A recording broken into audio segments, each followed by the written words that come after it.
One of the questions that I am frequently asked is, what do you do with jealousy, Blake? What do you do when you are thinking about your partner and who else they might be interested in, who else they might be connecting with, or who they've connected with in the past? And how do you not just immediately go into jealousy? As a relationship engineer who has taken a lot of time tinkering with the topic of open relating and more broadly relationships in general, even the ones that we have with like parents and children and friends, the non-romantic or non-sexual kind, what I find again and again is that in every moment we are either opening or closing.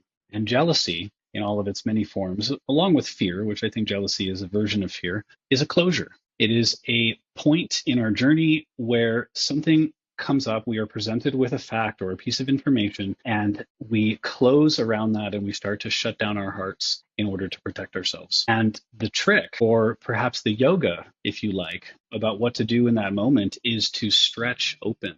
To open through the jealousy, to reveal the underlying fear or insecurity that is there, to express the truth of your feelings, knowing that almost as soon as you express the truth of your feelings will start to change. So every moment of jealousy or closure of any kind is an opportunity to practice opening, to practice speaking our truth, to practice emotional release by way of embodiment, and to practice really asking for what we need and also getting in touch with what we really need rather than just collapsing into fear or jealousy and the associated survival mechanisms that we engage in from there, like control, manipulation, or things like that. If you hear yourself in this description of jealousy and how it can just make you shut down and start to believe your worst fears, I encourage you to check out ISTA, the International School of Temple Arts, which is the school that I facilitate with extensively. They have retreats all over the world, all throughout the year. My next one is happening in the UK, in Devon, England, in the third week of June. And I'd love to see you there. ISTA is an opportunity to get deeply embodied with our emotions, with our truth,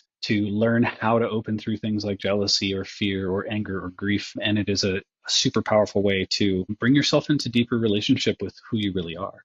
If a group experience is not really your cup of tea, feel free to reach out for me directly as well. I'm happy to support you or the couple that you're in expanding through these moments of closure and collapse into a deeper, more love-driven, more open-hearted way of relating with all of its associated vulnerability, but using that as a pathway to intimacy and much deeper security.